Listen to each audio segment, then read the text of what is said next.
En la presencia de nuestro Padre San Agustín, el día de hoy, a todas las hermanas, hermanos que están presentes en esa fraternidad. Que Dios bendiga siempre más nuestro conocimiento de Dios, esa profundización, ¿no? Que nuestro Padre San Agustín, nuestra Madre Santa Mónica, esté con nosotros siempre más. Y recemos la oración que el Señor nos ha enseñado. Padre nuestro que estás en el cielo, santificado sea tu nombre, venga a nosotros tu reino, hágase tu voluntad en la tierra como en el cielo. Danos hoy nuestro pan de cada día, perdona nuestras ofensas, como también nosotros perdonamos a los que estén ofendidos. En nombre del Padre, del Hijo y del Espíritu Santo. Amén. Amén. Me encuentro a todos. Amén. Muchísimas gracias. Bien, entonces, perfecto. Bueno, entonces, son dos temas fundamentales, la Sagrada Escritura por una parte y cómo influyó el tema de la Sagrada Escritura en San Agustín. Sin duda alguna va a ser el vértice y, si queremos, la columna vertebral de todo su pensamiento teológico en los grandes escritos que vamos a tener, ¿no? Después veremos que, bueno, no fue un exégeta, es decir, no fue un estudioso de la Biblia tal y como nosotros lo entendemos en el siglo XXI, a nivel científico y académico, pero sin duda alguna que se empapó. Perdón, David. Sí. El curso no es solo para las fraternidades, sino para todos los laicos. Vale, pues todos los laicos de la orden. Vale, pues entonces disculpen, ¿no? Para todos ustedes. La verdad es que simplemente me dijeron que tratara el tema de San Agustín en la Sagrada Escritura, ¿no? Pero no sabía exactamente tampoco el público al que me iba a dirigir, ¿no? Venga, pues entonces, sin más dilación, vamos a abordar el tema, ¿no?, de la figura tan relevante, ¿no?, que fue San Agustín y la importancia que tuvo, en este caso, pues la Biblia en su pensamiento. Bien, siempre se suele representar a San Agustín con un libro.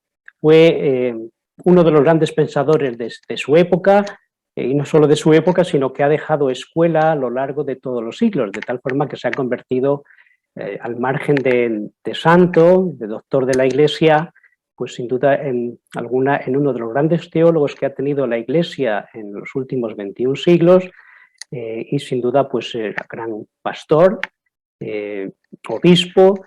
Y tenemos que contextualizar la cuestión del uso y del estudio de la Biblia en su ministerio, ¿no? Al margen de ser un gran creyente, pues va a utilizar la Biblia en un aspecto muy pastoral, ¿no? Entonces, por ese motivo, sí, será un estudioso, pero un estudioso encarnado, como iremos viendo a lo largo de su obra, para el público al cual se va a dirigir. Por eso va a ser muy importante tener en cuenta de que no es un estudioso de oficina, sino es un estudioso que primeramente, como creyente, se ha empapado de lo que le dice la Biblia a él personalmente, y posteriormente, después de esa vivencia y esa experiencia, lo que va a intentar hacer es compartirla especialmente como pastor, es decir, con sus fieles, de tal forma que vamos a tener muchísimas homilías o incluso comentarios, algunas cartas que están dirigidas expresamente pues, en las grandes homilías que echaba ¿no?, los domingos o cuando tenía oportunidad en Hipona siendo obispo, ¿no? Bien, creo que también hay que tener un poco en cuenta, para entender la figura de San Agustín, su trayectoria y su preparación de estudios y de formación, ¿no?, digamos su currículum vitae académico, porque eso también va a marcar en parte cómo se acercó a las Sagradas Escrituras, ¿no?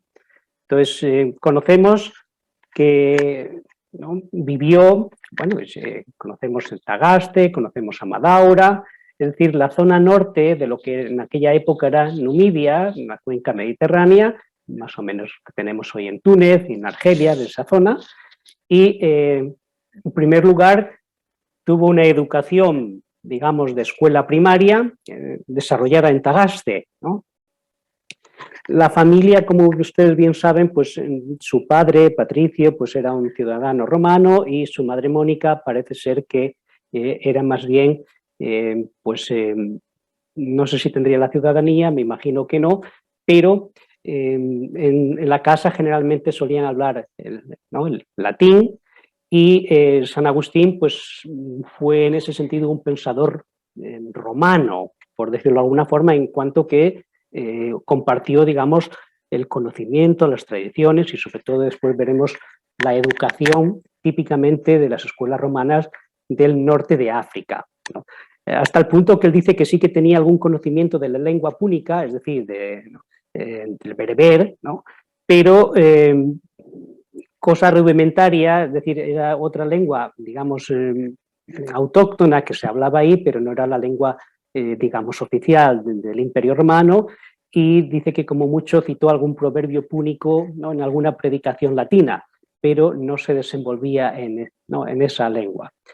Sabemos que en Tagaste estudia la cuestión de estudios primarios, posteriormente va a una ciudad un poco más grande, que se va a ser Madaura, y allí estudia juntamente con Máximo, quien era un gran forofo, digamos, de la cultura romana, ¿no? Ensalzando los valores romanos, ensalzando la educación romana, e incluso San Agustín a veces le llega a criticar a Máximo de que, siendo como son africanos, se desentienda excesivamente de lo que era la cultura autóctona en beneficio de lo que era, en este caso, pues, la cultura romana, ¿no? Pero bien, ahí en Madaura, por desgracia, se le acaba el dinero y tiene que regresar a Tagaste, y durante un año, pues más o menos está en Tagaste, se supone que en esa época, a los 16 años, ¿no? Cuando era todavía un mozalbete, pues que se le suele atribuir, o él dice que es cuando le pasó la cuestión aquella de las feras, de los vecinos, etcétera, etcétera, que seguramente que ustedes conocen perfectamente, ¿no? Bien, gracias a la ayuda de uno de los ricos del pueblo de Tagaste, romaniano, pues consigue enviarlo a lo que era la gran ciudad de Cartago, la capital del norte de África, de la zona, ¿no? Pues hoy sería Argelia, ¿no? Y ahí se va a dedicar a estudiar, ¿no? Especialmente el arte de la retórica, ¿no? Es decir, nos cuenta cómo en Cartago es un joven con gran interés por aprender, ¿no? Inteligente, brillante a nivel de estudiante, pero por otra parte pues le gustaba la vida disoluta de joven, ¿no? Entonces se nos dice que era un joven mujeriego, disoluto y aventurero en algunos aspectos, y al poco tiempo pues va a conocer a lo que después sería su concubina, con la cual va a tener un hijo, ¿no? Bien, tras la muerte de su padre Patricio, Mónica se traslada a Cartago, más o menos como buena madre, no sé si es para controlar a su hijo o para estar más cerca de él, dado que también ella se sentía un poco desolada por la muerte del esposo, ¿no? Pero en esa época de Cartago, en concreto, San Agustín se va a centrar en los estudios de la retórica y posteriormente, durante 8 años, va a enseñar el arte de la retórica. Bien, el arte de la retórica, como ustedes bien saben, es la oratoria, es decir, es persuadir con un discurso bien trabado, ¿no? y convincente para, no sé, para las cuestiones, por ejemplo, del ámbito judicial, etcétera, etcétera, ¿no? Entonces, dentro de lo que era la cultura grecorromana, el arte de la retórica y el arte de la oratoria estaba muy bien retribuida y, bueno, estaba bastante ensalzada en aquella época, ¿no? Incluso dice que en esa misma época pues, se dedica a dar los primeros pinos, a hacer los primeros pinitos en el campo de la literatura, escribe un libro, pero no tiene mucha salida a nivel comercial, ¿no? De todos modos, durante esta época en Cartago, pues más o menos va ganando para sostener a la familia, ¿no? A su hijo Adeodato con su mujer o ¿no? la persona con la cual convivía, ¿no? Y es en esa época cuando, bueno, como buen orador, pues se dedica a leer las grandes obras de los grandes oradores de retórica romana, y especialmente va a ser Cicerón quien le va a influir de una forma extraordinaria con la lectura de lo que denominamos la obra del Hortensio, ¿no? ¿Qué es lo que sucede? Que simplemente el arte de la oratoria o el arte de la retórica, persuadir simplemente con la palabra ágil y fácil, pues no era suficiente, de tal forma que San Agustín descubre que el mismo Cicerón fue un gran filósofo para la época, ¿no?, del siglo I antes de Cristo. Y siguiendo las huellas de Cicerón, pues también Agustín se va a convertir en un buscador de la verdad, ¿no? No simplemente el arte de saber hablar, sino que para ser convincente también hay que intentar dar una verdad a la cual uno intenta llegar a través de la filosofía, ¿no?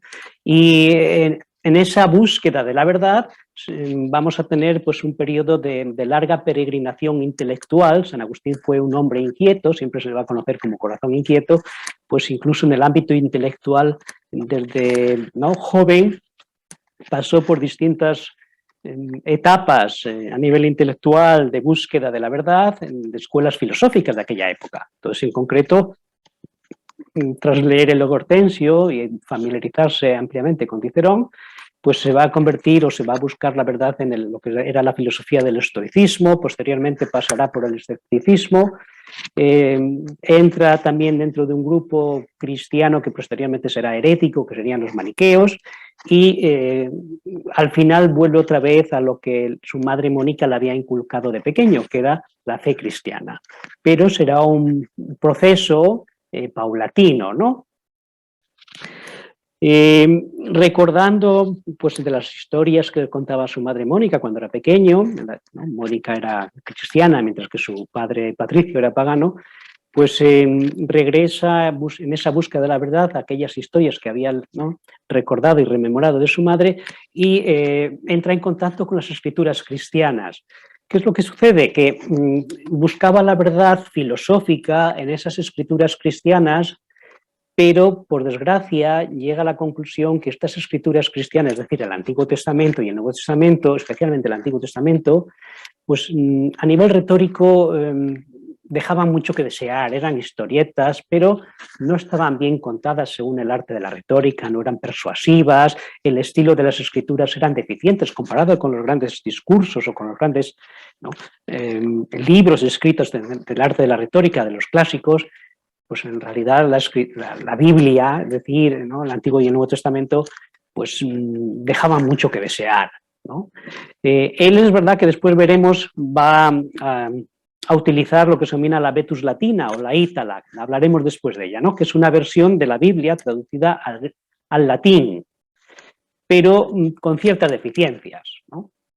Bien, pues ese latín de la Vetus Latina o de la Ítala pues carecía de la elegancia estilística a la cual estaba acostumbrado pues un orador y que era lo que buscaba. Entonces, al margen de la oratoria, al margen del buen estilo, después consideraba que muchas de las historias que teníamos en la Biblia, especialmente en el ámbito histórico, pues la verdad es que no eran de loar, por ejemplo, pues la cantidad de guerras que encontramos en los libros narrativos históricos del Antiguo Testamento, ¿no?, las rebeliones, los exilios, incluso después veremos que los mismos maniqueos decían que en algunos lugares, en el ámbito de los patriarcas, la Biblia a nivel de moral tampoco aconsejaba muchas cosas que después vinieron condenadas, es decir, pues tener varias mujeres, llevar una vida insoluta de los patriarcas, ¿no? Es decir, que en ese primer contacto con la Biblia, después de esa búsqueda filosófica, pues llega a un impasse donde él, como buscador de la verdad y como, ¿no?, amante de la oratoria, pues para él la Biblia no le llena, ¿no?, ni en el ámbito literario ni en el ámbito filosófico.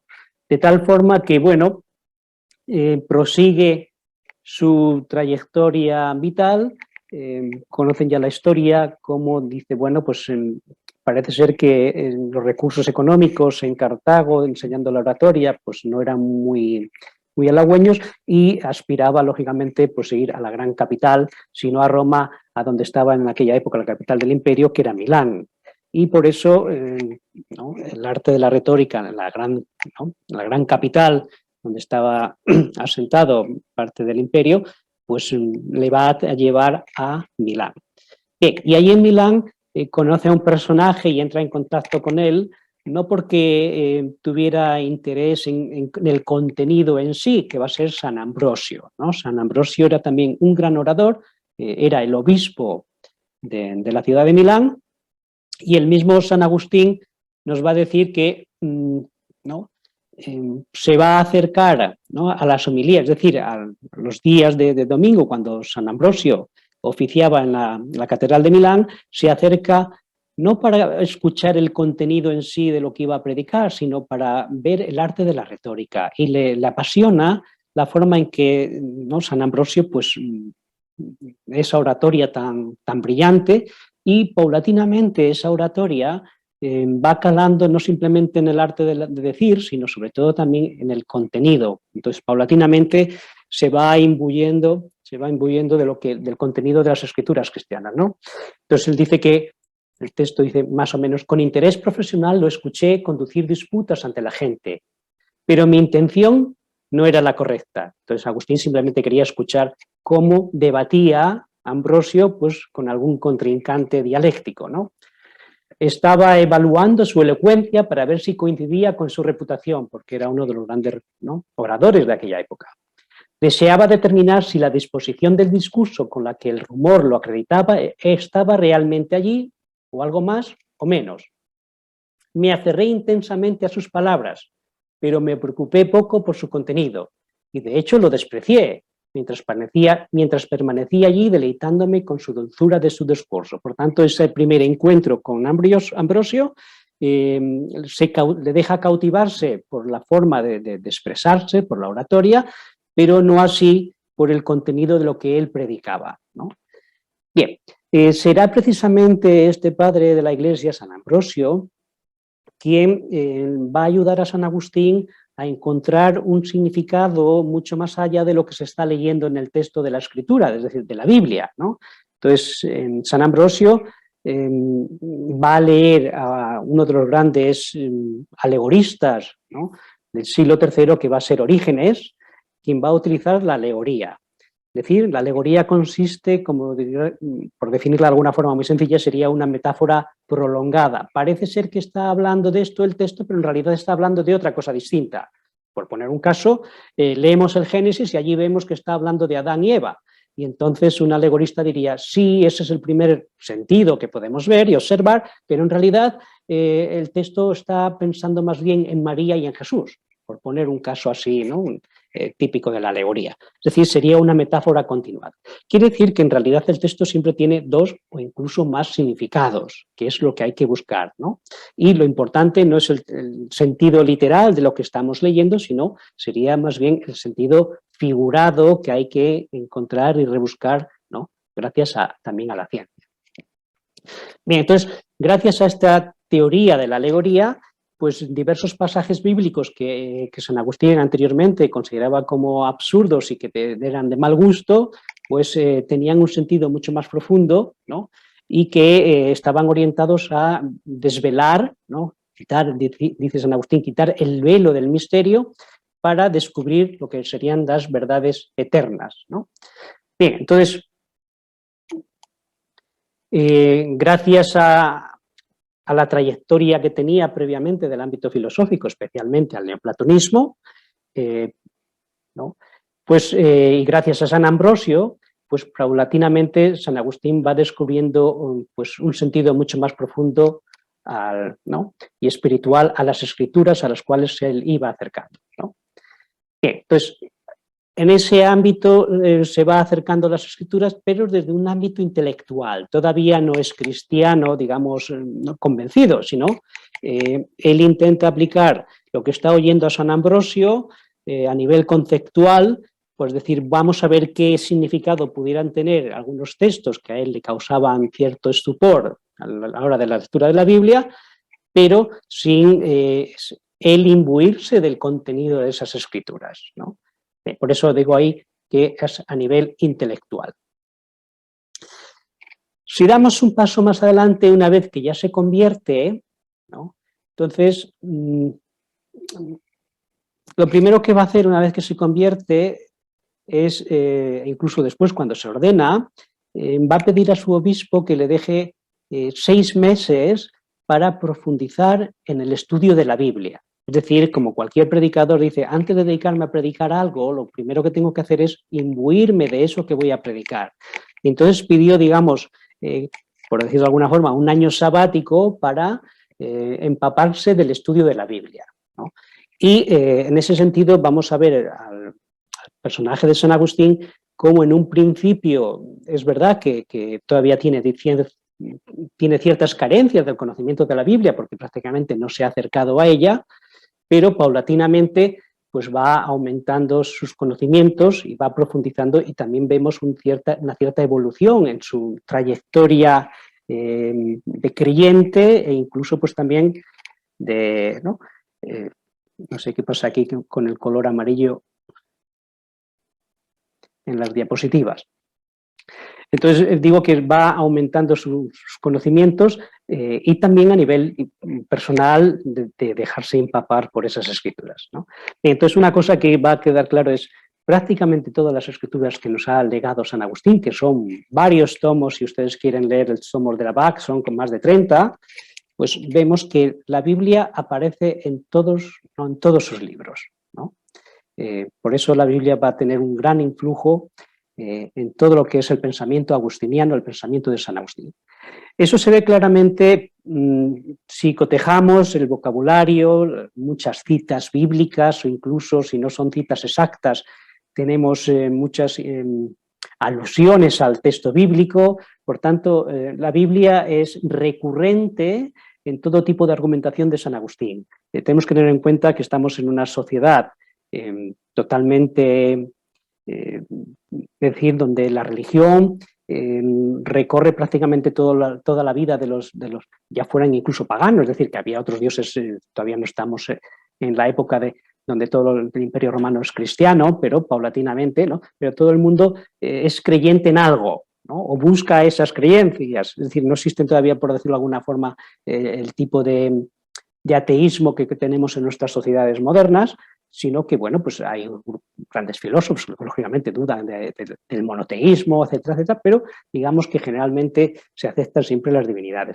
Bien, entonces es una cosa muy, muy sintomática que, ya digo, todas las escrituras de San Agustín van a versar de alguna forma y van a estar concatenadas con la Biblia. De tal forma que las escrituras para él se van a convertir como si fueran su lengua materna, ¿no? Las va a utilizar de forma muy sencilla, me refiero, de forma que las aprende prácticamente de memoria. No sé si ustedes tienen, ¿no?, idea, pero hoy nosotros si compramos una Biblia y pueden costar 25, 30 dólares o 15 dólares o las habrá más baratas, ¿no? Pero eso es una cosa muy sencilla, es decir, si yo estoy leyendo la Biblia, se me cae un café encima de la Biblia, pues dice, si ya no se puede leer, se ha estropeado, pues voy a comprar otra y no supone un gran, ¿no? En la antigüedad el tener una Biblia era muy, muy difícil. Le comento una cosa anecdótica. Eusebio de Cesarea, escritor, tiene una historia eclesiástica, cuenta un hecho extraordinario cuando el emperador Constantino se convierte al cristianismo y dice que mandó a hacer 50 Biblias, ¿no? Y eso fue una obra imperial, ¿no? Nosotros hoy en día diríamos 50 Biblias las compramos a través de Amazon o lo compramos en cualquier librería y bueno, pues no supone una cosa extraordinaria. Es decir, que en aquellas circunstancias el tener no toda la Biblia, porque todavía no estaban confeccionadas tal y como la conocemos así, ¿no?, tan bien encuadernadas, sino muchas veces eran, pues algún códice sí que existía, pero todavía existían lo que eran los manuscritos, los rollos, ¿no? Bien, entonces San Agustín sí que parece ser que tiene contacto y usa algún texto de la Biblia, como después veremos, algún texto escrito, me refiero, ¿no?, en latín, pero la mayor parte de las veces, cuando él va escribiendo y va haciendo sus comentarios o trae a colación citas de la Biblia, no es porque vaya a la Biblia y vaya a cotejar y vaya copiando el corta y pego que nosotros decimos hoy en día, ¿no?, con los sistemas de los ordenadores, sino que él recuerda los pasajes de una forma más o menos memorística, ¿no? Por tanto, muchas veces, si nosotros quisiéramos cotejar la cita o la alusión de lo que San Agustín dice, que por ejemplo que dice San Pablo, que dice el evangelista Juan, y fuéramos al texto, pues no coincide totalmente, ¿no? Pero eso es por eso que les digo, por eso es más importante que a veces intentar buscar paralelismos verbales, citas verbales, ¿no? Que sea al pie de la letra, tendremos que buscar mejor tal vez los paralelismos ideológicos, es decir, que la concepción, la idea de la Biblia, lo que diga San Pablo, por ejemplo, pues venga recogido, ¿no? Sin duda alguna, pues en alguno de los escritos de San Agustín. Y en ese sentido, sin duda alguna, la mayor parte de las obras de San Agustín versa, trata o trae a colación textos bíblicos, ¿no? Bien, entonces, lógicamente la obra de San Agustín hay que dividirla en diversos ámbitos, ¿no? Tenemos, por ejemplo, escritos dogmáticos. Entonces ahí en los escritos dogmáticos es un personaje, San Agustín, ya más reflexivo. Entonces ahí ya lógicamente utiliza los textos bíblicos que trae a colación para defender su posición de una forma mucho más coherente, ¿no? En los textos polémicos, pues contra los maniqueos, contra los pelagianos, también tiene que utilizar los textos más o menos de forma coherente con los textos bíblicos, es decir, que toma de la versión que él va a utilizar, pues más o menos los textos tal y como está. Pero, por ejemplo, los escritos homiléticos, es decir, aquellos discursos que el santo va a pronunciar cuando está predicando, pues lógicamente hay uno que siempre tiene muchísima más libertad a la hora de utilizar los textos, de adaptarlos, adecuarlos ¿no? Al proseguir del discurso en lugar de tener una cita textual, ¿no? Entonces, en ese sentido, a veces, más que citar literalmente el texto sagrado, lo que hace San Agustín es más o menos recoger, ¿no? El contenido en sí, ¿no? Por eso, a veces, pues eso no coincide con lo que tenemos nosotros en la cita, pues si fuéramos a cotejar la Biblia, ¿no? Bien, aquí les traigo un texto que es lo que examina la Septuaginta, después ya les hablaré de forma muy breve lo que es la Septuaginta, porque es una cosa interesante para San Agustín.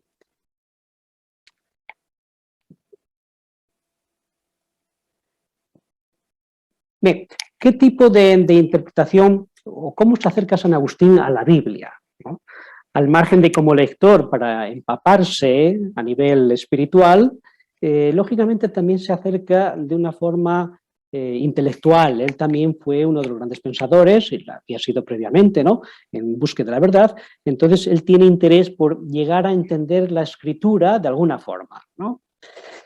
Ahora bien, cuando nosotros hablamos hoy en día de estudiar, ¿no? Alguien va a estudiar Sagrada Escritura desde el ámbito académico, científico, eso lo denominamos con la terminología de exégesis. Exégesis proviene de una palabra griega, exegeo es conducir desde el texto, es decir, conducir, llegar a entender el sentido que tiene el texto en sí, ¿no? Entonces uno dice, bueno, es un buen exégeta porque lo que hace es interpretar el texto que tenemos, que a veces es oscuro, porque nos separa del texto pues igual 2000 años o 2500 años, la terminología era distinta, las concepciones eran totalmente distintas, ¿no? Una concepción semita no tiene nada que ver con una concepción occidental actual, y entonces se requiere la hermenéutica, la interpretación, y entonces se busca ese sentido original del texto, ¿no? ¿Qué es lo que quiso decir el autor original? Eso es lo que más o menos el Concilio Vaticano II, la Dei Verbum, nos invita a llegar a conocer el sentido original del texto. Bien, San Agustín y en su época los estudiosos ¿no? que utilizaban la Biblia no tenían esa preocupación, es decir, su intención de acercarse a la Biblia no era querer llegar a comprender qué es lo que había querido decir el hagiógrafo, es decir, el autor sagrado, sino lo que pretenden es ir a la Biblia para saber cómo hay que vivir como cristiano y cómo, ¿no? Se tiene que comportar, por eso he traído ahí a colación dos palabras en latín que suele utilizar San Agustín, que es las precepta vivendi, ¿no? Los preceptos de cómo tiene uno que vivir y las reglas de cómo tiene uno que creer. Es decir, de lo que se busca en realidad aquí es, la Biblia tiene que ser una guía a nivel espiritual y a nivel moral, ¿no? Entonces, en un sentido moderno del técnico, no sería un exégeta, en cuanto que no busca el sentido original de los textos de la Biblia, sino lo que hace es ser un teólogo, ¿no? Un teólogo en tanto en cuanto que acude a la Biblia, ¿no? Porque la Biblia se convierte en realidad en fuente para llegar a conocer qué es lo que Dios nos quiso transmitir, para saber cómo nosotros tenemos que ir perfeccionándonos, ¿no? Progresivamente, porque Dios nos ha revelado su voluntad. De tal forma que para San Agustín dice, el objeto de la Biblia es llegar a amar a Dios y al prójimo, ¿no? Bien, entonces, ese sentido o ese tipo de interpretación que va a hacer San Agustín, en realidad es lo que denominan los técnicos, en vez de exégesis, sería más bien lo que denominan eisegesis, ¿no? Es decir, buscar en los textos, ¿no? Un ámbito moral y un ámbito espiritual, ¿no? Les he traído aquí a colación más o menos una definición o dos definiciones de lo que sería una exégesis. Sería un proceso de interpretar un texto de tal manera que el lector introduce sus ideas generalmente de manera subjetiva. Es decir, yo tengo o estoy argumentando sobre un tema muy concreto, que en San Agustín pudiera ser el tema de la gracia o ¿no? Algunos de los grandes temas teológicos que va a abordar ¿no? el gran padre de la Iglesia, y entonces más o menos trae a colación algunas citas de la Biblia, pero interpretándolas desde su preconcepción de lo que era la gracia para él, ¿no? Entonces, en ese sentido, ya digo que no es en realidad una exégesis plena en el sentido moderno, pero era la forma de hacer y de utilizar los textos en aquella época. Bien, y para hacer ese tipo de interpretación va a utilizar expresamente la alegoría, ¿no? Que era también la forma típica de hacer exégesis en aquella época, es decir, de interpretar la Biblia. Existían lo que se denominaban dos grandes escuelas en la antigüedad para interpretar los textos. Una era la escuela antioquena, que era un poco más literal, es decir, se fijaba más en la letra, lo que decía el texto, y otra era la escuela alejandrina, especialmente con Orígenes a la cabeza, ¿no? Donde preponderaba este tipo de interpretación alegórica. Parece ser que el texto dice esto, pero en realidad lo que está queriendo decir es otra cosa distinta, ¿no? Bien, entonces, utilizando al inicio expresamente el concepto este de la forma de interpretar de la alegoría, pues lo que va a pretender Agustín es concebir la Biblia como una luz que ilumina al cristiano en el camino de la perfección, es decir, en el camino que conduce hacia Dios y hacia el prójimo. Ese es el objetivo fundamental del estudio y de empaparse, ¿no? de esa escritura. Bien, sabemos que San Agustín se convierte, o digamos, ¿no? El momento clave de esa conversión, pues es cuando escucha una frase toye lege, toma y lee, y después, ¿no? Toma un libro, toma allí la Biblia, y escucha o lee la carta típica, la carta a los romanos, ¿no? Entonces, pues se ve que la exégesis, o especialmente la Biblia, va a jugar no solamente un papel importante en lo que va a ser en el desarrollo intelectual, dogmático del santo, sino incluso en el mismo hecho de la conversión, ¿no? Bien, entonces voy a hablarles un poco brevemente de lo que es la alegoría como una clave de interpretación, ¿no? Para que vean, pues, lo que les decía más o menos anteriormente, ¿no? Las dos grandes escuelas de cómo se tenían que interpretar los textos, la antioquina más literalista y la alejandrina un poco bastante más alegorista, ¿no? Y, por ejemplo, tenemos otros grandes padres de la Iglesia de esa época, coetáneos de San Agustín, por ejemplo, San Jerónimo. San Jerónimo va a optar más por una línea literalista, es más, después lo explicaré, San Jerónimo va a ser el gran traductor de la Biblia, quien se va a desplazar a Belén, a Jerusalén, y allí se va a dedicar a la traducción de la Biblia de los textos más o menos originales, es decir, de los textos en hebreo, ¿no? Mientras que San Agustín en realidad pues nunca se acerca al texto hebreo porque desconoce el hebreo y sí que conoce con el tiempo al griego. Después les hablaré un poco de la cuestión esta del griego, qué tipo de griego conoce San Agustín, pero en realidad San Agustín va a utilizar generalmente siempre la escritura en latín, esa que denominábamos anteriormente la ítala o la vetus latina, ¿no?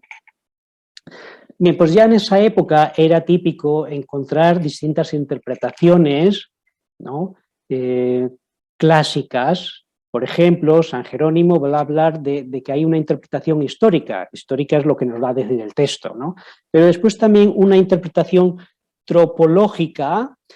Tropológica quiere decir que mediante la escritura se ofrece una orientación, ¿no?, de cómo se tiene que regular la vida del creyente en el ámbito generalmente de la moral, ¿no?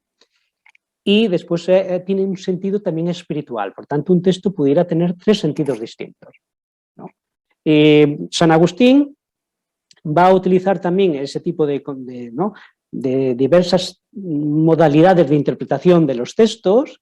En concreto va a hablar siempre de lo que es el significado literal, lo que es el histórico, pero después también dice que siempre los textos suelen tener un significado profético, es decir, algo que en Dios nos quiere revelar en esos textos históricos para que profundicemos y que tenga un significado superior, ¿no? Es lo que llama profético, que nosotros diríamos también alegórico.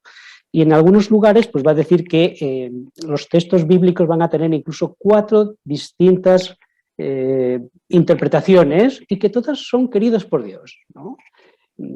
Por ejemplo, un caso muy sencillo. La palabra Jerusalén, pues tiene, y esto perdura hasta la Edad Media, 4 significados diferentes. Jerusalén a nivel histórico, pues es una ciudad capital de lo que era Palestina o lo que fue Israel. Por tanto, eso sería a nivel literal o histórico, es decir, sería la ciudad terrena, ¿no?, que conocemos, ¿no? Pero después también tiene una dimensión, ¿no?, si queremos llamarla alegórica. Cuando a veces en los textos se habla de Jerusalén, ¿no?, quien hace una interpretación alegórica dice, no, se está refiriendo a la iglesia. Por tanto, Jerusalén, imagen de la iglesia o tipo de la iglesia, ¿no? Pero también puede tener un significado tropológico, es decir, moral. Y entonces se está refiriendo Jerusalén al alma. E incluso decimos, todavía puede tener otro significado anagógico. Y el significado anagógico es, y haría referencia a la Jerusalén celestial, es el ámbito escatológico, ¿no? Bien, por tanto, como ven, una misma palabra pudiera tener 4 significados distintos. El nivel histórico literal sería el más sencillo al cual podemos acceder, pero lo fundamental sería llegar al sentido más profundo, ¿no?, porque Dios se transmite también en los profundos. Algunos grupos posteriores, algunos grupos de estos de la época también de San Agustín, va a decir que la revelación está reservada a unos pocos, es decir, a aquellos que tienen ciertos conocimientos privilegiados.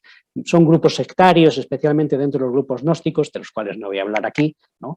Pero entonces ahí se da este tipo ¿no?, de la búsqueda fundamentalmente escondida de los textos, reservada a unos pocos. Bien, San Agustín no habla en ese sentido de que esté reservada a unos pocos, sino que hace falta, lógicamente, el estudio, ¿no? Bien, la alegoría va a ser muy importante para San Agustín para entender el Antiguo Testamento, para interpretar el Antiguo Testamento, ¿no? Eso se debe fundamentalmente por la disputa con los maniqueos, ¿no?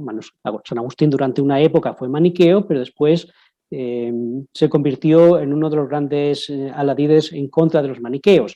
¿Qué es lo que decían de los maniqueos? Pues los maniqueos consideraban que el Antiguo Testamento era una obra maligna, de la cual habría que desprenderse, es decir, los cristianos tendrían que desprenderse del Antiguo Testamento porque este sería confección de un demiurgo maligno, de tal forma que incluso en el Antiguo Testamento tenemos, les decía anteriormente, los patriarcas que llevaban una vida disoluta, tenían diversas mujeres, se dedicaban a sacrificar también a otro tipo de otros dioses, es decir, consideran claramente que el Dios del Antiguo Testamento no tiene mucho que ver con el Dios del Nuevo Testamento, ¿no? Eso es una posición que ya Marción, un personaje del año 140, llega a la conclusión de que todo el Antiguo Testamento no es cristiano en realidad, sino que el Dios del Nuevo Testamento es el Dios del amor, el Dios del perdón, el Dios de la misericordia, mientras que en el Antiguo Testamento tenemos un Dios vengativo, belicoso, beligerante, violento, y dice Marción que es difícilmente compatible con el Dios del Nuevo Testamento y el Dios de Jesús, ¿no? Bien, los maniqueos en realidad lo que pretenden es desacreditar esa interpretación literal que tenemos ¿no? en el Antiguo Testamento. Ellos leen las Escrituras de forma más literal y no tan alegórica como las leerá San Agustín, y entonces, pues, gracias al influjo de San Ambrosio y gracias a la alegoría que San Agustín va a aprender, especialmente va a utilizar tras escuchar los sermones de San Ambrosio, pues llega a la conclusión que decía San Pablo, ¿no? Y que decía también San Ambrosio, que la letra mata y el espíritu vivifica, diciendo con ello que es verdad, lo que es el sentido literal del texto es claro, pero eso no es el sentido que Dios quiere, es la letra que mata. Lo que hay que buscar es ese espíritu que está encerrado en esa letra porque es el que vivifica. Por tanto, hay un sentido superior, ¿no? Por eso llega a la conclusión de Agustín de que hay hechos de la Biblia que, tomados al pie de la letra, parecían enseñar la perversidad, ¿no? Y podían ser comprendidos en un sentido espiritual siempre y cuando utilizáramos esta interpretación alegórica, porque sería ¿no? descorrer el velo místico que cubre para descubrir en realidad cuál es el verdadero sentido que nos quiere transmitir Dios en esos textos, ¿no? Bien, ahí está la clave de esa exégesis en los primeros pasos de San Agustín, en los primeros años después de su conversión, que es la alegoría. Un texto que he traído aquí a colación dice así: en cuanto a los absurdos en que antes solía tropezar, habiendo oído explicar en un sentido aceptable en muchos de sus lugares de la Escritura, ¿no? Entonces, atribuirlo ya a una profundidad de esos misterios, ¿no? Pareciéndome la autoridad de las Escrituras tanto más venerable y digna de fe sacrosanta, cuanto que es accesible a todos los que quieran leerlas, y reserva la dignidad de su secreto bajo un sentido más profundo. Por tanto, el sentido literal es el que se percibe a simple vista, pero siempre existe un sentido más profundo, ¿no? Que es el que hay que buscar. Y prestándose a todos con unas palabras clarísimas y en un lenguaje humilde, da en qué entender aún a los que no son leves de corazón. Por tanto, San Agustín dice que todos, no simplemente unos elegidos, pueden llegar a comprender el significado más profundo de las Escrituras, sino que cualquier persona con corazón humilde, en Dios le puede revelar el misterio que ha querido, que ha querido transmitir gracias a esas Escrituras. Bien, entonces, para San Agustín va a ser fundamental el hecho de que, ¿no?, va a tener que defender el Antiguo Testamento, y para ello va a utilizar el concepto de tipología, de figura, y entonces va a afirmar que todo el Antiguo Testamento es figura del Nuevo Testamento, y es la realización, el Nuevo Testamento es el cumplimiento del Antiguo Testamento, ¿no? Por consiguiente, no existe contradicción entre los dos testamentos, como decían los maniqueos, ni marción, ¿no?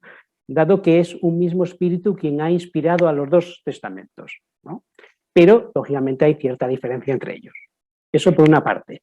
En segundo lugar, dice, nada se manda o promete en el Antiguo Testamento que no esté previamente anunciado en el Nuevo Testamento, si bien es patente el progreso de la revelación. El Antiguo Testamento prepara y determina el Nuevo Testamento. El Antiguo es más propio de hombres carnales, el Nuevo es más propio de hombres espirituales. Bien, por tanto, llega a la conclusión de que hay una progresión en la revelación divina, siendo el culmen de esa revelación, lógicamente, Cristo, ¿no?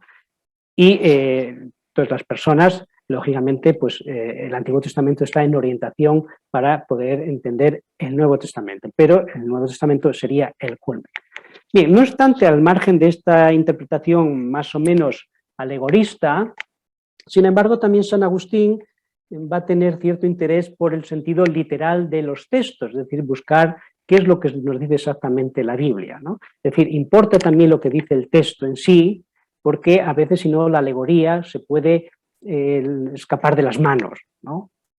Y uno puede caer en el subjetivismo personal, porque dice, bueno, a mí me dice la Escritura, pero bueno, vamos a ver, porque si no es una cuestión de que a uno le puede interpretar como mejor un día se levanta uno con un pie y otros días se levanta con otro, y la interpretación es totalmente distinta. Por tanto, para evitar ese tipo de interpretación subjetiva, personal, entonces lo que va a hacer San Agustín va a ser una cosa muy sencilla. Va a proponer que en realidad la Biblia no se puede someter al capricho personal de la interpretación de cada uno, sino que para ello se requieren fundamentalmente la regula fidei, es decir, cualquier tipo de interpretación tiene que ser conforme a lo que está prescrito por la fe y lo que enseña la Iglesia. Es decir, hoy lo que diríamos nosotros más o menos pues es el magisterio, ¿no? Entonces llega a afirmar San Agustín que la Iglesia suple allí donde el individuo no puede reconocer la verdadera fe, ¿no?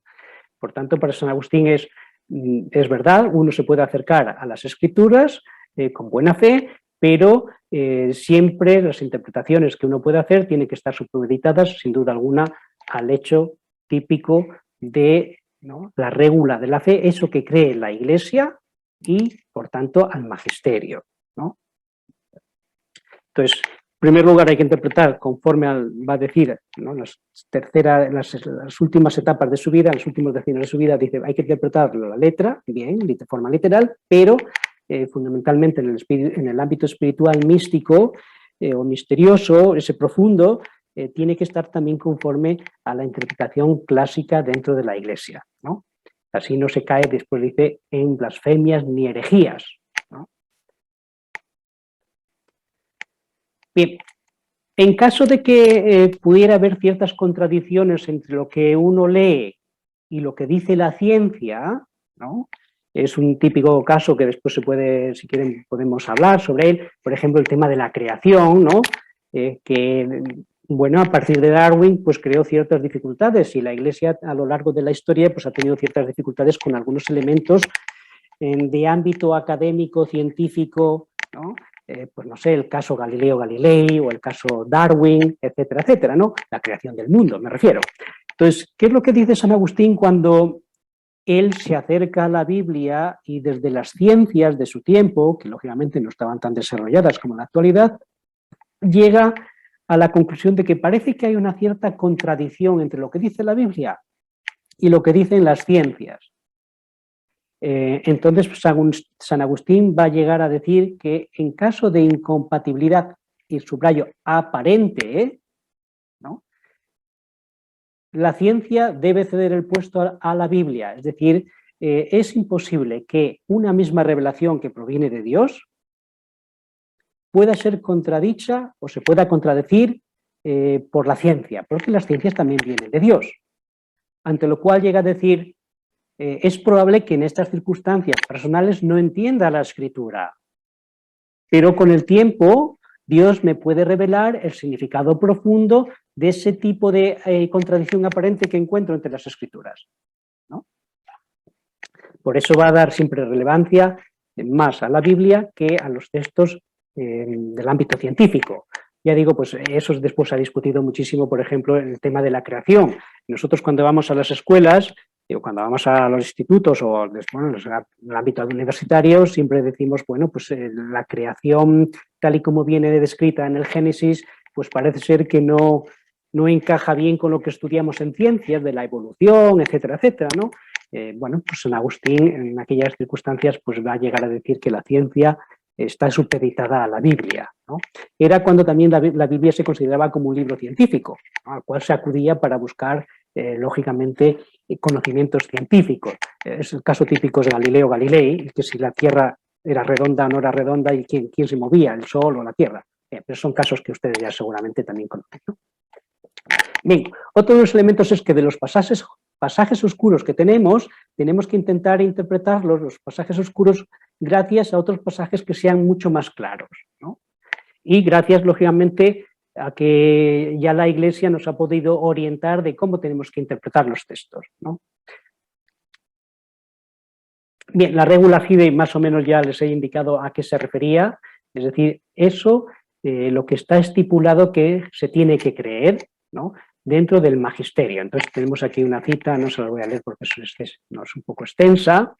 En realidad lo que quiere decir es que San Agustín dice, Dios se ha revelado. Entonces, en la revelación de Dios, que puede ser a través de la revelación natural, de la naturaleza, o a través también de una revelación especial como es en la Escritura, no puede haber contradicción en el mismo artífice de lo que es la naturaleza y el mismo artífice de lo que es la revelación escrita. Y por tanto, la interpretación de la Biblia se tiene que apoyar fundamentalmente en lo que es la Biblia, pero dentro de una interpretación eclesial, ¿no? Dentro del magisterio, que diríamos hoy en día, ¿no?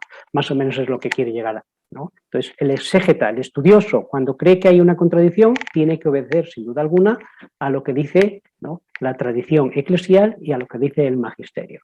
Eso es más o menos, ¿no?, en pocas palabras lo que dice. En realidad dice que la supremacía de la ley del amor, es decir, el amor a Dios y el amor al prójimo, es lo que tendría que guiar siempre la interpretación de todo tipo de escritura, ¿no? Dice, el que juzgue haber entendido las divinas escrituras, o alguna parte de ellas, y con esta inteligencia no edifica el doble amor de Dios y del prójimo, aún no las ha entendido. Porque el origen y la función y el fin de las escrituras es, sin duda alguna, llegar a conocer el amor de Dios y su revelación en el prójimo. Para ir concluyendo, una de las cosas que siempre se ha intentado, ¿no?, discutir es qué tipo de Biblia utilizó San Agustín, ¿no?, las versiones de la Biblia. Bien saben ustedes que el Antiguo Testamento se escribió fundamentalmente en hebreo, algunos pasajes están escritos en arameo, pocas, especialmente el libro de Daniel y alguna cosa más, pero poco más. Y el Nuevo Testamento, todo ello fue escrito en lo que denominamos griego de la Koiné, es un griego, no es el griego clásico, pero es un griego, pues, del siglo I, ¿no? ¿Qué es lo que sucedió? Que el Antiguo Testamento, cuando las comunidades judías fueron a la diáspora, especialmente a Egipto, en Alejandría, donde se concentró una gran población de judíos, con la tercera, cuarta o quinta generación de personas que habían emigrado allí, por desgracia ya no conocían la lengua del hebreo y por tanto no podían acceder a los textos sagrados, de tal forma que allí tuvieron que realizar una traducción al griego. Y eso es lo que se denomina la Septuaginta. Por tanto, la Septuaginta o los 70 sería la traducción del Antiguo Testamento escrito originalmente en hebreo al griego, ¿no? Bien, entonces, es verdad que después se compusieron algunos 7 libros más que fueron escritos originalmente en griego y formarían parte también de lo que van a ser el Antiguo Testamento en griego, ¿no? Bien, ¿qué es lo que sucede? Que los cristianos, a la hora de utilizar las escrituras, la mayor parte de los cristianos del siglo I, es decir, los primeros padres apologetas o incluso San Pablo, o incluso algunos textos que conocemos, parece ser que utilizaron y prefirieron ya el texto que estaba escrito en griego, ¿no? Bien, San Agustín, como nos comentaba al inicio, no conoce el hebreo, por tanto, al Antiguo Testamento no puede acceder en lo que se denominaría no la lengua original, sino que tiene que acceder de una forma indirecta. La forma indirecta hubiera podido ser el griego. Entonces, se ha discutido mucho si San Agustín conocía el griego suficientemente como para una lectura fluida, o más bien parece ser que si conoció el griego, no era un idioma que le encantara excesivamente, sino que él era un gran orador, pero en latín, de tal forma que la lectura que va a llevar a San Agustín de los textos bíblicos va a ser fundamentalmente en latín. Es decir, lo que sucedió anteriormente con las escrituras hebreas, que se tuvieron que traducir al griego, cuando el cristianismo se traslada a la parte occidental del imperio, llámese Italia, Francia, Hispania y el norte de África, donde no se hablaba el griego, pues lo que tienen que hacer es traducir tanto los textos del Antiguo Testamento como los del Nuevo Testamento, pues al latín. Y así van surgiendo diversas versiones de traducciones de la Biblia, ¿no? Y parece ser que San Agustín fundamentalmente va a utilizar lo que se denomina una versión en latín, denominada Ítala o Vetus Latina, pero que debieron circular diversas versiones, de distintas copias, diferentes, algunas de ellas, ¿no? Y bueno, pues conocemos que existieron diversas copias porque vemos que cotejando, comparando las citas bíblicas de San Agustín con otros escritores coetáneos, pues a veces no coinciden. Por tanto, se supone que tuvieron que existir diversas versiones, es decir, diversas traducciones de la Biblia. Esto pasa lo mismo, no sé, yo tengo aquí la Biblia en la casa ¿no? La Biblia de la casa de la Biblia, pero si ustedes cogen la Biblia del Peregrino o cogen la Biblia de Hispanoamérica, etcétera, etcétera, pues verán que no coinciden en las expresiones, no coinciden en muchos elementos, porque, como dicen los italianos, traduttore traditore, cualquier traductor es un traidor del texto original. No quiere decir que con ello esté ni peor ni mejor, simplemente que no se adecua totalmente al texto. Y por tanto, es muy probable que utilizara un tipo de Biblia latina previa a la gran traducción, en concreto, de San Jerónimo. San Jerónimo va a hacer la gran versión de la Vulgata. La Vulgata se va a convertir en la Biblia por excelencia de los cristianos católicos prácticamente hasta el Concilio Vaticano II, ¿no? Va a ser la versión que se utiliza en la liturgia y siempre fue la versión, ya digo, hasta prácticamente 1970, 1960, los textos que utilizan van a ser las traducciones que hizo San Jerónimo en el siglo IV. Del Antiguo Testamento él va a hacer más o menos una traducción del hebreo al latín, y del Nuevo Testamento la va a hacer también al latín. Ya digo, no es, hoy en día prácticamente todos los estudiosos siempre van directamente al texto original, me refiero al texto que está escrito en hebreo y en griego. Entonces, la gran obra de San Jerónimo, que jugó un papel muy relevante en toda la historia de la Iglesia, ¿no? La Vulgata, pues hoy en día, pues bueno, ya no tiene tanta, ¿no? Pero tenemos que decir lo que les había dicho anteriormente. San Agustín no cita expresamente con fidelidad, tal y como lo solemos hacer hoy en día, ¿no? Cuando queremos hacer un trabajo, cortamos y pegamos el texto bíblico o lo copiamos al pie de la letra, sino que muchas veces las citaciones no son literales, sino más bien según el sentido del texto sagrado. Por eso a veces es difícil llegar ¿no? a determinar el tipo de Biblia que utilizó, ¿no? Pero bien, al margen del texto bíblico que usara, latín sin duda alguna, le sirvió fundamentalmente para ser un teólogo, ¿no?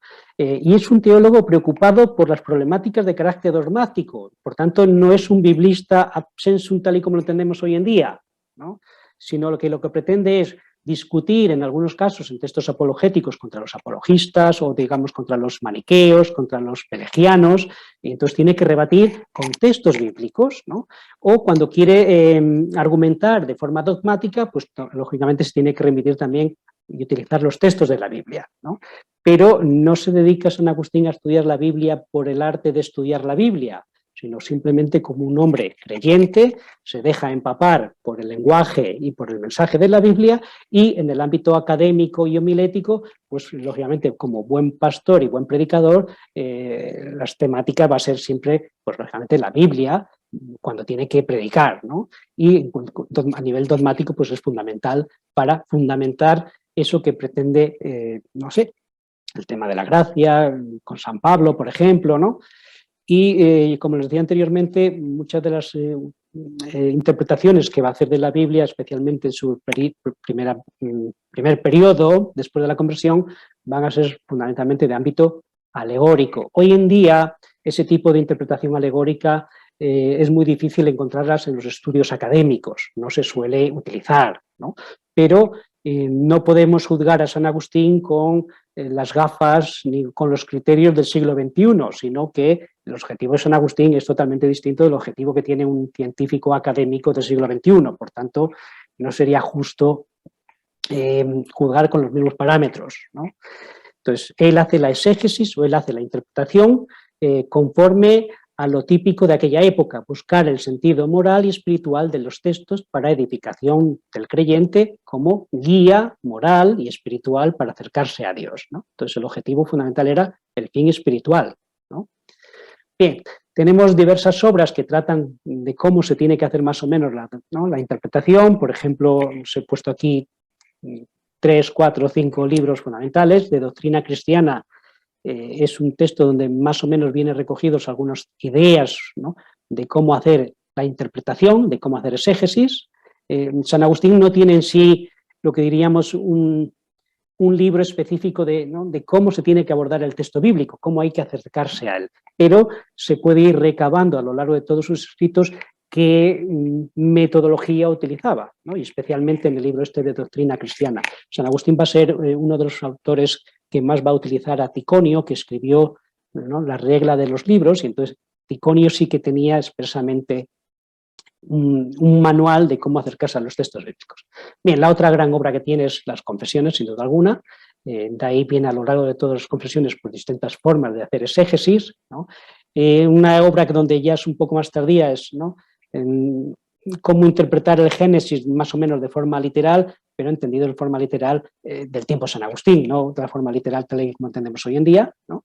Bien, y después ya, ¿no?, tenemos en el ratio, aquí hay un error, ¿no?, los salmos, el comentario de los salmos. Entonces conocemos que los salmos, a la hora de comentarlos, sí que los tenía allí. El problema de los salmos es que al ser los salmos, al ser un tipo de versículo, de poesía, no es muy fácil traducirla del hebreo al griego. Incluso cuando estudiamos hebreo, siempre se estudian los salmos en el último año porque son complejos, ¿no?